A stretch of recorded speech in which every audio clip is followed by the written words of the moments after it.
Okay, so living without a fridge.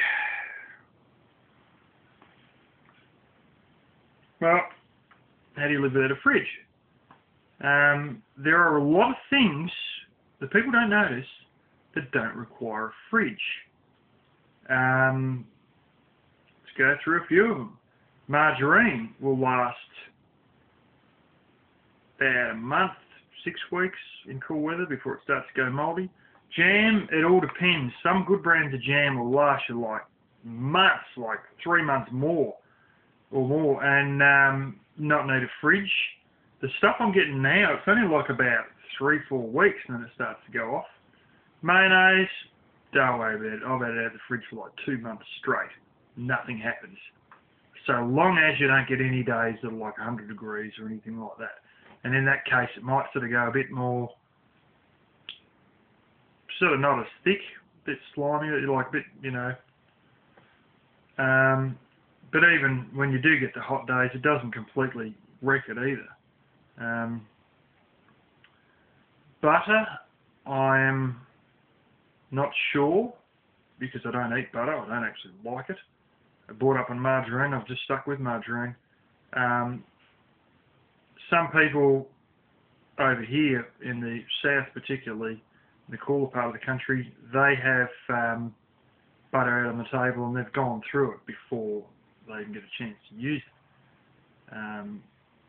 So, you know, so long as you like about 50 degrees Fahrenheit, you know, sort of, you know, 15 degrees, 17 degrees Celsius, you'll be fine with your butter not going off, as long as you use it within a reasonable time.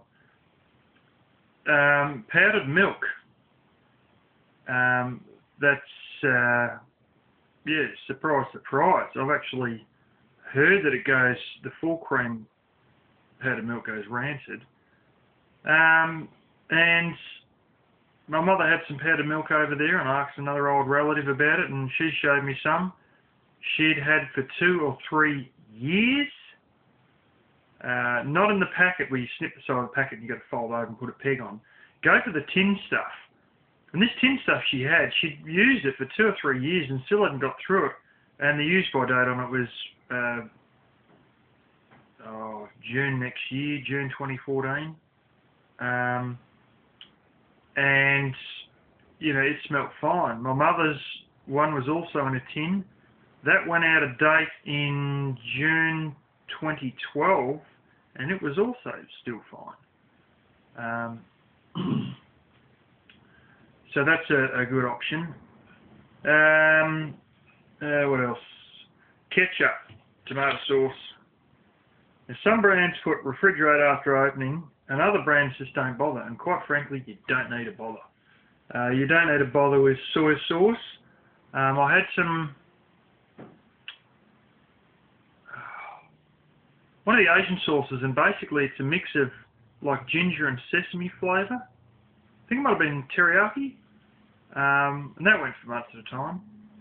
Minced up garlic, even the wet stuff in the thing, that'll go for like, about a month, maybe 2 if you're lucky. Think what else have we got? Sugar goes for ages. Flour goes for ages, like I mean, a year, 2 years, you don't have to worry about that. I think they're almost indefinite, sugar and flour. I will say I've actually eaten biscuits that my grandmother made. My grandmother died in the 1960s, mind you. These biscuits were about 50 to 60 years old, and they were absolutely fine. My uncle had them and found them in this tin up on the top of one of his cupboards. And they were fine. We ate some of that and nothing wrong with them. We've got biscuits here called Anzac biscuits, which were used by the military in the days of World War II. And I don't know, it might have even been World War I, but I know definitely World War II we were using them. So my grandfather ate them. And they last massive amount of time, just just sitting there in dry conditions. That'll be good. Low humidity, hot conditions. I'll probably think of other things, and I'll put them in the description down below at a later date. Even your seafood sauce, which is a mix of your tartare sauce. Seafood sauce is supposed to be a mixture of ketchup and mayonnaise. That goes for a long time. So does tartare sauce, because that's essentially just mayonnaise with gherkins and something else. Capers in it.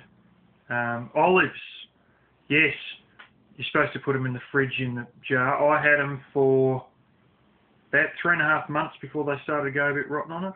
I had this massive container of them that I bought. I just couldn't seem to get through it. It may have even lasted like more than 4 months before they started going rotten. So that's, there's a lot of things I don't have in the fridge, and if I think of any more, I'll put them in the description.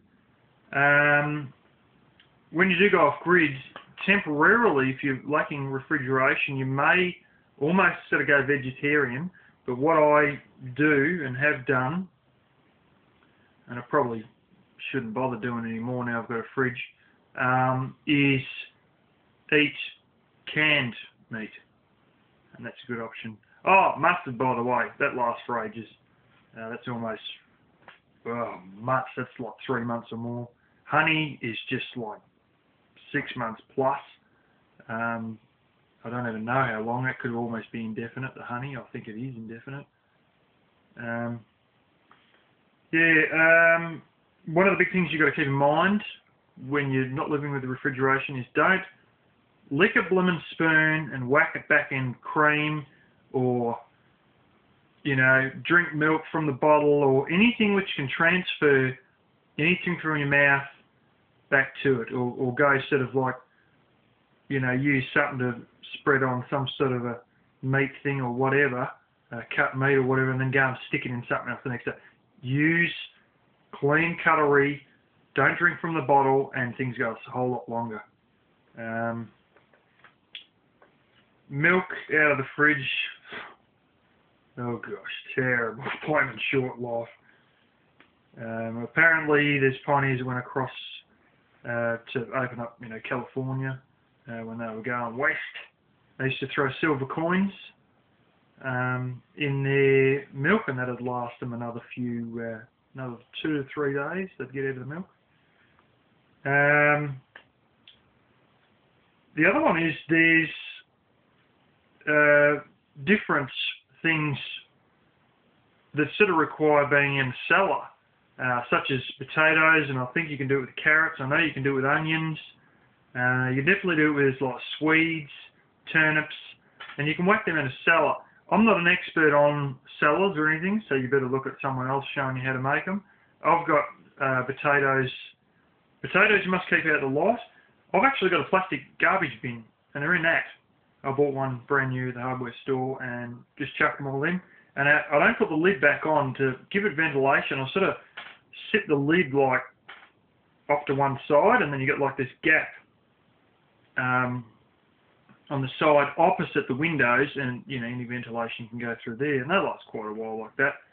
They last even better in a root cellar.